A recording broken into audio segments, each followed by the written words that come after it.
The 80s, when material consumption and greed went mainstream. The point is, ladies and gentlemen, that greed, for lack of a better word, is good. Greed is right. Greed works.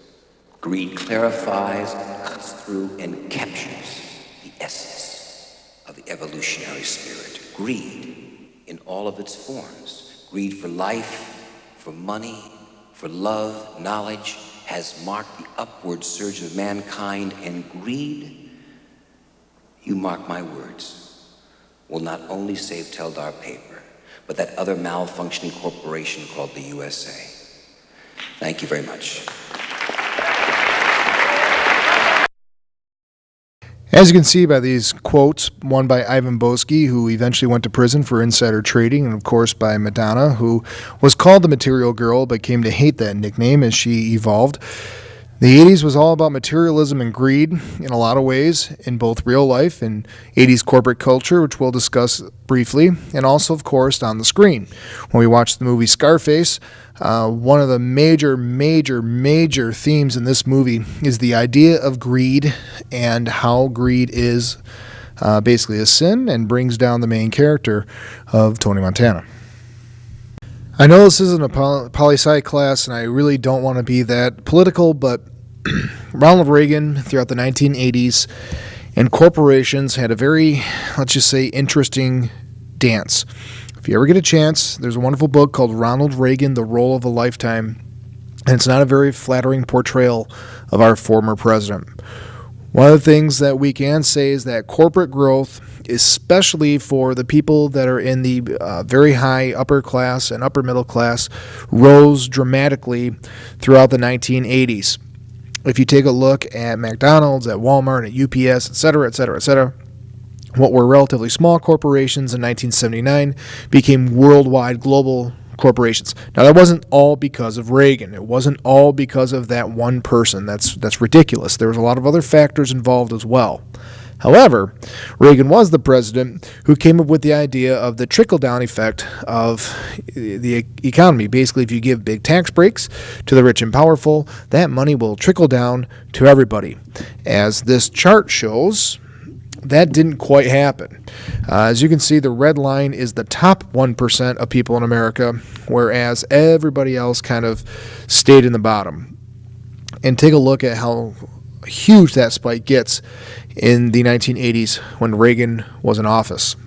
And so I think there is some fair criticism that you can say that his economic package definitely did affect the way that American corporations worked and how the absolute top-tier rich got filthily rich throughout that time period. Now, this corporate mentality, of course, spilled over into Hollywood. Now, as I told you, Hollywood corporate takeovers were nothing new. This started in the 1960s. It continued in the 1970s, and actually in the 1970s, it was a good thing for Hollywood because the corporations that bought Hollywood studios, they really didn't care about the types of movies that were being made. They were just caring about the bottom line. Well, by the 80s, the idea of the bottom line became something that was very corporate. The same trend happened in music as well. Instead of just capitalizing on a band or a performer that had a hit, corporations, they didn't become incredibly rich by just kind of sitting around hoping they had a hit. They did research. They wanted to figure out exactly what became a hit or exactly why people liked it. Today they do brain research to try to figure out what parts of the brain light up when you're watching a movie or playing a video game or listening to a song that you like, and they make it incredibly scientific so that they can predict and results, which of course is a much smarter business plan. I'm not criticizing that. But this did happen to Hollywood as well, where, at the beginning of the 80s, end of the 70s, you would have movies like Raging Bull or Apocalypse Now or whatever, these great magnum opus movies where, the directors have a vision. By the end of the 80s, it was something where it was very plastic and something that, what a lot of people call the big budget B pictures. In other words, the storylines weren't that involved. It didn't take that much thinking, but hey, there was explosions, and ooh, there was boobs. And actually generate quite a bit of money. The impact of this corporate mentality in Hollywood of packaging blockbuster movies and making them into these ginormous hits, has been effective. And in a lot of ways, you can point to two movies that proved to Hollywood that movies could be big, big business, billion-dollar industry today. And those two movies are Jaws and Star Wars. Very few people knew the name Steven Spielberg until 1975 when he directed the movie Jaws. Jaws was based on a best-selling novel by Peter Benchley, and this was the first true summer movie. I don't mean that movies before Jaws weren't released in the summertime. This was the first movie where the promotions for Jaws started in like March or April. It came out Memorial Day weekend. It played through the entire summer. Jaws has made over $250 million in the box office. To give you an idea of this number of how big that is, the movie was produced by Richard D. Zanuck. Richard D. Zanuck is the son of Darryl F. Zanuck, who ran 20th Century Fox throughout the studio eras. We talked about him when we talked about the movie Moguls. Richard Zanuck made more money producing Jaws than his father Darryl Zanuck made in his entire career at 20th Century Fox. So this was big money. What's your name again? Chrissy, Where are we going? swimming! Jaws was the movie that scared everyone out of the water and onto the edge of their seats.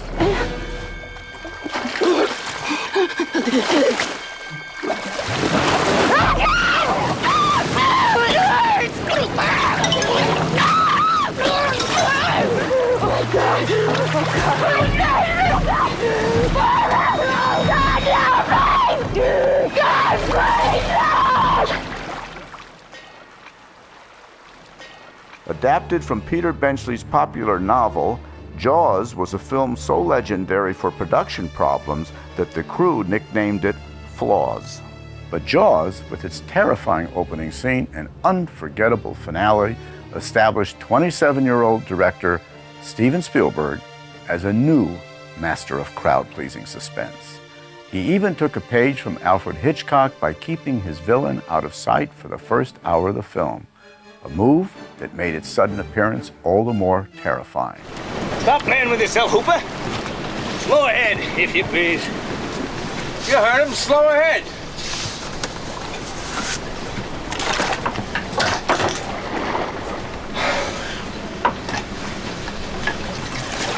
Slow ahead. I can go slow ahead. Come on down and chum some of this shit.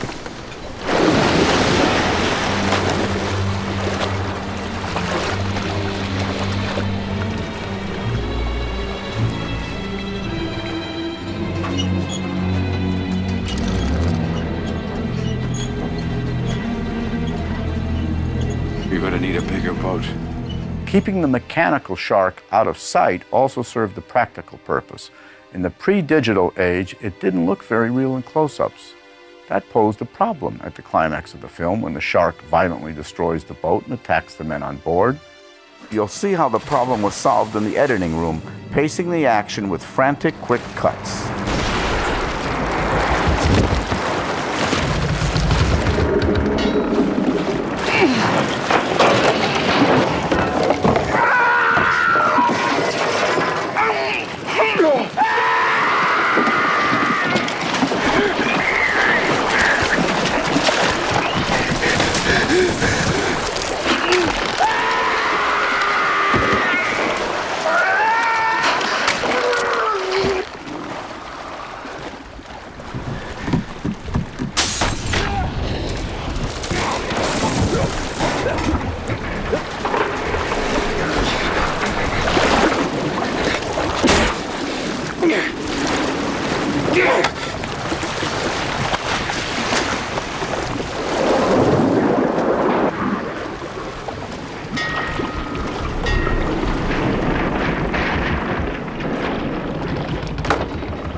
Although Steven Spielberg would follow Jaws with even bigger hits like Raiders of the Lost Ark and E.T., it was Jaws with its first ever $100 million box office that earned Spielberg the credit for inventing the summer blockbuster.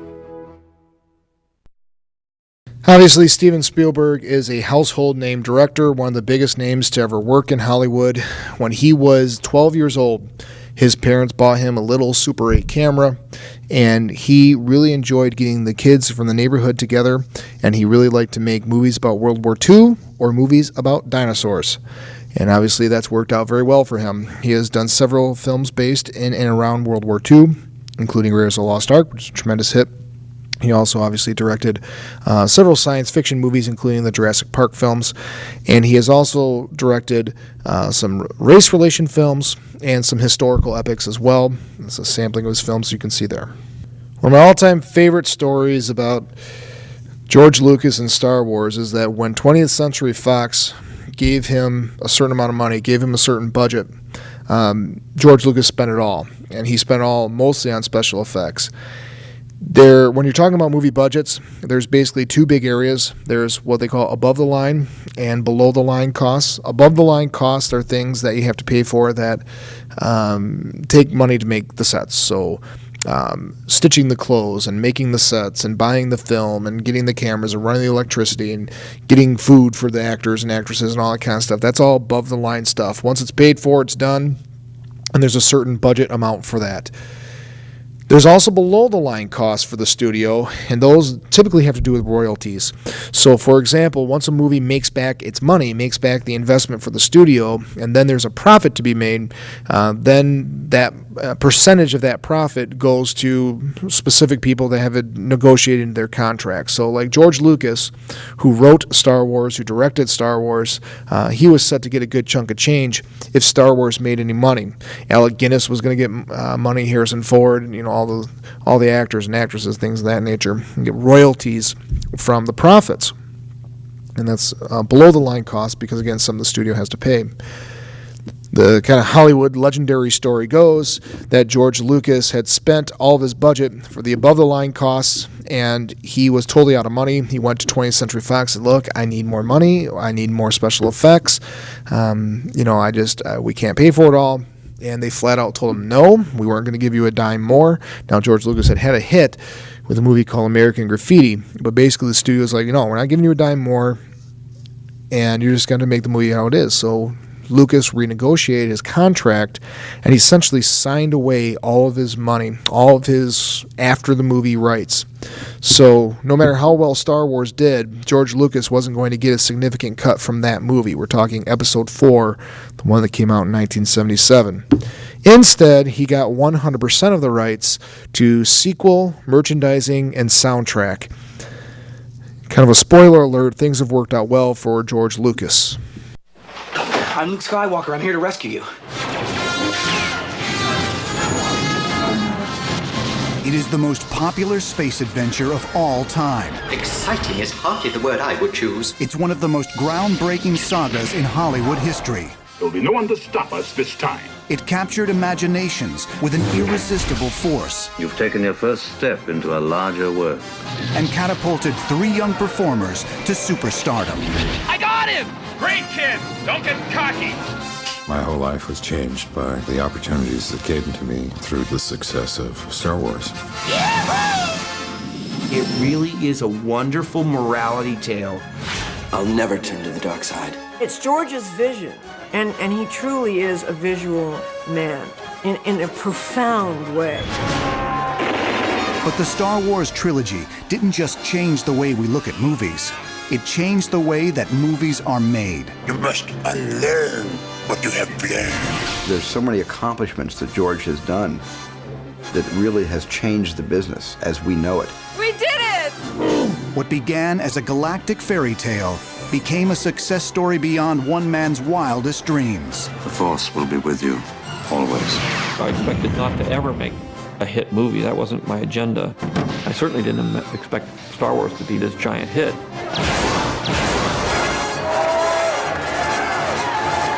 But it became such a phenomenon. George Lucas really doesn't like to direct.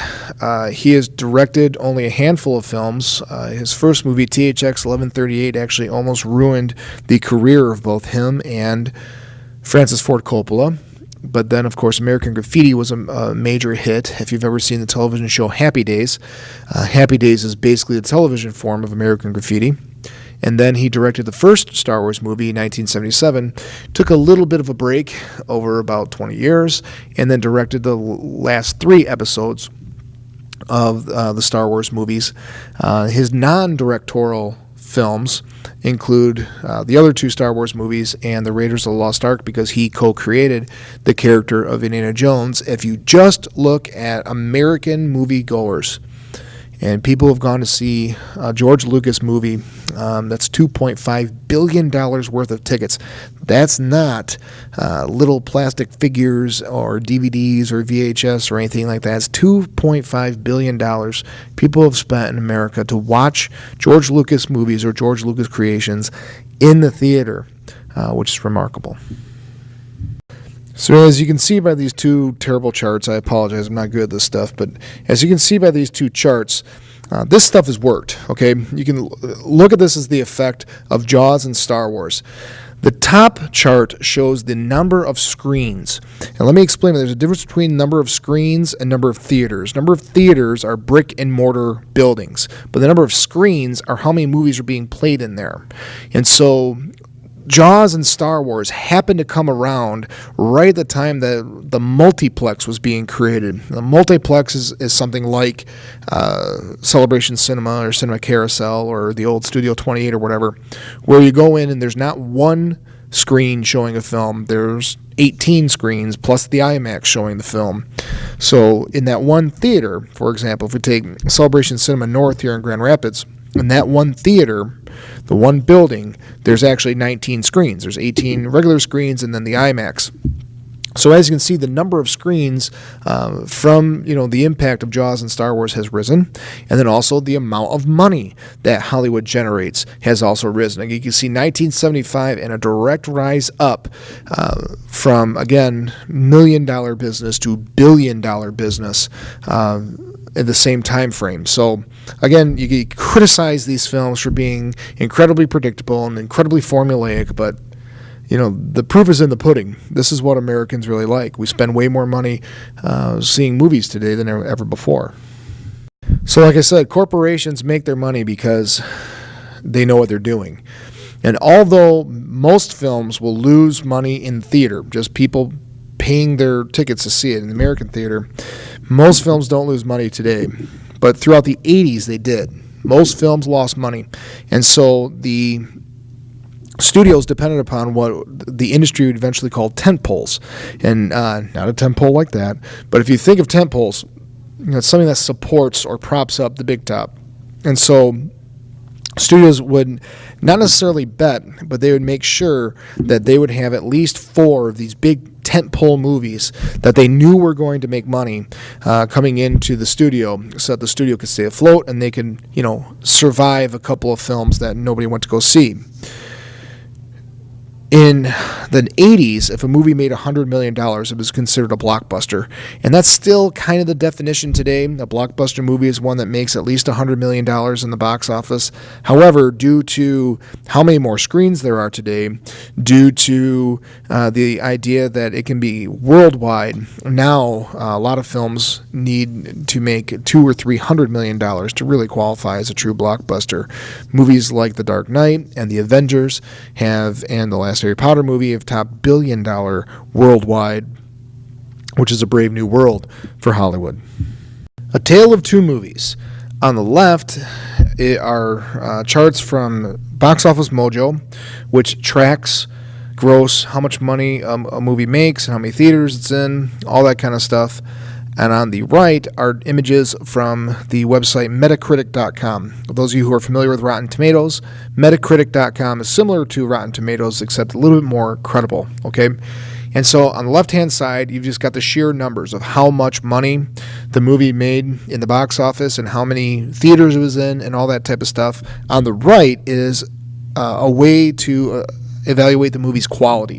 What Metacritic does is it takes critic scores and it kind of averages them all together. It gives them a grade. So as you can see, a 90 out of 100 for Raiders of the Lost Ark is a pretty good movie. The user score are people who log in and they weigh in, and it averages that out as well. So as you can see, Raiders of the Lost Ark 1981, which is considered a classic. It's one of the really great action-adventure movies. But I want to point out a few things here. Number one, worldwide gross for Raiders of the Lost Ark was $389 million. So phenomenally, wonderfully successful movie. Obviously, it spawned 3 other films, video games, you name it. But its domestic gross in America made about $250 million, just shy of that. As you can see, that was dramatically outperformed by Indiana Jones and the Kingdom of the Crystal Skull, which made more money than, obviously, Raiders of the Lost Ark. But take a look at the scores. Raiders of the Lost Ark was a 90. It was, one of the great movies. Indiana Jones and the Kingdom of the Crystal Skull, not so much. Not regarded as one of the good films. And as you can see by the user score, it would get a failing grade by the user score. One last thing, take a look at the theaters. At the widest released, Raiders of the Lost Ark was in 1,000 theaters. And again, that was a big-time blockbuster, big-time hit. Indiana Jones and the Kingdom and the Crystal Skull, 4,264 theaters. So you can kind of see the difference in the span, because Raiders of the Lost Ark came out in 1981, Indiana Jones and the Crystal Skull almost 30 years later, and you can see the dramatic change in both number of theaters, amount of gross, even though the film is considered an inferior product. Blockbusters typically don't happen. Every once in a while, a movie will dramatically outperform what industry standards think it will be. For example, when Mel Gibson's The Passion of the Christ came out, most people figured that Mel Gibson would lose his shirt on that deal. It's really funny if you think about it. But when that movie came out, because it was an R-rated film, because it was in a different language, and because it brutally depicted the death of Jesus Christ, most people felt that that movie wasn't going to make a dime. And that movie ended up grossing almost $500 million in the box office. That one was a shocker. But for the most part, the crossover movies are made. They don't just happen. And one of the things that they're looking for is what's called crossover appeal. Since you have all these different theaters, or all these different screens, and since so many different people can go, and what I like to call the multiplex is the mall approach. Before the 80s, and really before the production code went away, before we had ratings, entire families would go see films together, not just kid films. I mean, regular, John Wayne movies, whatever. The entire family would go and see these brand new movies, not just ones that are aimed at kids. But that's not corporate mentality. Corporate mentality is the mall, where you have a store for everybody. And so today you have a movie for everybody. And so you go to the multiplex and you've got, the little kids movies, you've got the teenager movies, you got the adult movies, and you got the stuff that, kind of hits everybody. The ones that kind of hit everybody are those crossover movies where they can appeal to multiple demographics. That is what blockbuster movies are. They are movies that are going to lure in a core audience, but they're going to also lure in other people who may not care. Take The Avengers, for example. That movie was going to lure in the comic book people. People who like comic books are going to go see that. But it lured in a lot of other people as well, because it had good-looking guys, and it had lots of explosions, and a good-looking girl. I mean, all those different things bring other people into the movies to get them watching. Crossovers will have proper casting, so have stars that you've either heard of or stars who fit the role perfectly. For example, Daniel Radcliffe, nobody heard of him when he started in Harry Potter, but once he was Harry Potter, that kid was Harry Potter. If anybody would have played Daniel Radcliffe in any of the later movies, fans would have been outraged. So either that or you bring in somebody big. You have to have good promotion, you have to have good advertising, you have to have good word of mouth, especially today with social media, and of course for the sophisticated audiences, you have to have good reviews. One of the other things that blockbuster movies typically have is they have something that's going to lure multiple viewings. If they can get the target audience, the core audience, to go more than once, then they have succeeded. The Marvel superhero comic book movies have been brilliant at this, especially with the first Iron Man, because they put in a little scene at the end, and everybody who missed it had to go back into the theater to see it, things of that nature. If the film can inspire merchandising spin-offs, it can be a blockbuster. If they make a little plastic doll that goes into a McDonald's Happy Meal, that movie will make at least $100 million in the box office, because the kids that are, chomping down that Happy Meal and getting that toy, well, they want to go see the movie, and so the parents will take them many times.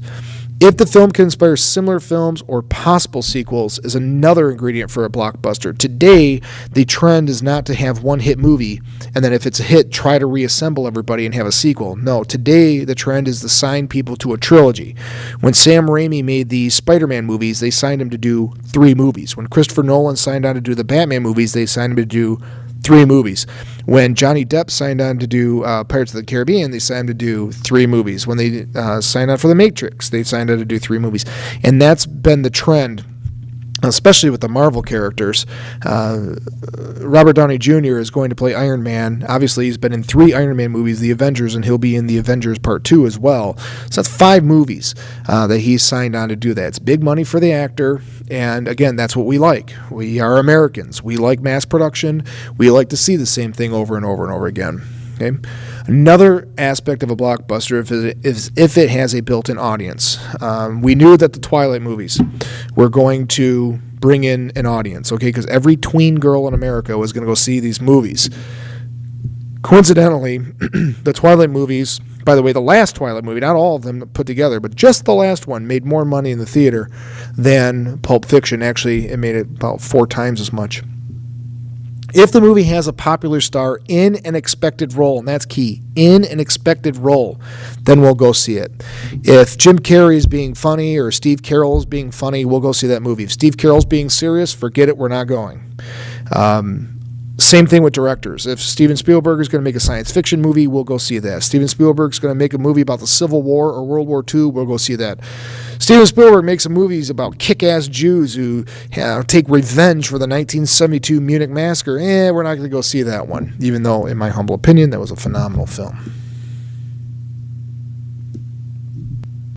A couple of ways that corporations kind of hedge their bets or share in the money that it takes to bring films to us today is through entering into a couple different deals.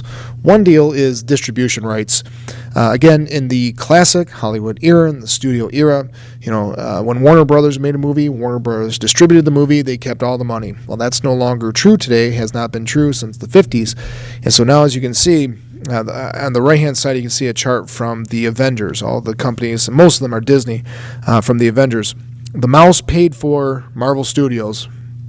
Disney owns Marvel Studios, and Paramount Pictures also had a chunk in producing the film, actually paying for the movie. But look at the distribution. All the different distribution firms, all of them got a piece of the pie when it came to the billion-dollar payoff that was the Avengers.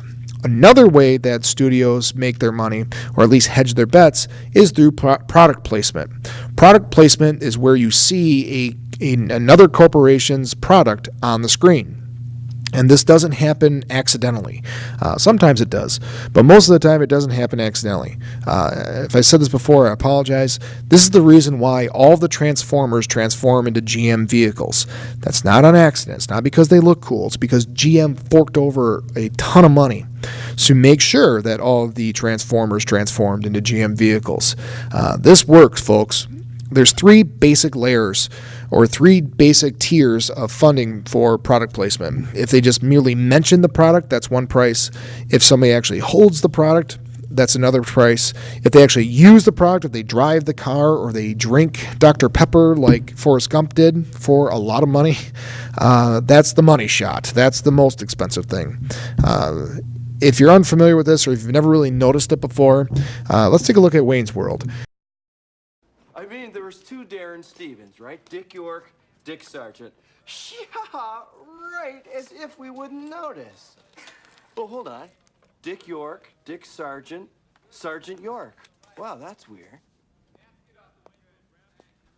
Wayne. Listen, we need to have a talk about Vanderhoff. The fact is, he's the sponsor. And you signed a contract guaranteeing him certain concessions, one of them being a spot on the show. Well, that's where I see things just a little differently. Contract or no, I will not bow to any sponsor. sorry you feel that way, but basically it's the nature of the beast. Maybe I'm wrong on this one, but for me, the beast doesn't include selling out.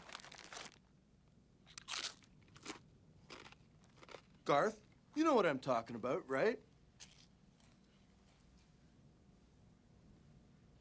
It's like people only do things because they get paid. And that's just really sad. I can't talk about it anymore. It's giving me a headache. Here, take 2 of these. Ah, new print. Little, yellow, different. Look, you can stay here in the big leagues and play by the rules, or you can go back to the farm club in Aurora. It's your choice. Yes, and it's the choice of a new generation. So product placement may be annoying. It's all over the place today. It's in movies, it's in television shows, it's in video games, it's in music videos. It's hard to get away from. My God, whenever you surf the internet, there's product placement. Why do you think they do this? Well, they do this because it works. Kind of historically, I know I mentioned this in class. When it happened one night, it was a big blockbuster in the 30s. Or at least by their standards in the 30s, when Clark Gable took off his shirt, and it happened one night, underwear sales declined. When Reese's Pieces was used in E.T., when Steven Spielberg was planning E.T., he wanted Elliot to lure the alien into his house with M&Ms. And M&M's, Hershey said, no, we're not going to let you do that. But we have this new candy called Reese's Pieces. Why don't you use that? In the summer of 1982, sales of Reese's Pieces went up 400%. And there's no other reason than the fact that it was used in E.T. Another one in the 90s, when Tom Cruise drank Red Stripe beer in the movie The Firm, sales increased 250%. That's a Jamaican beer that's imported, and people weren't really talking about it, but it went up. These things work. So when people see that and they see their actor or actresses doing that, they want it. And that also helps fund these mega $1 million productions that dominated or began dominating the cinema in the 1980s.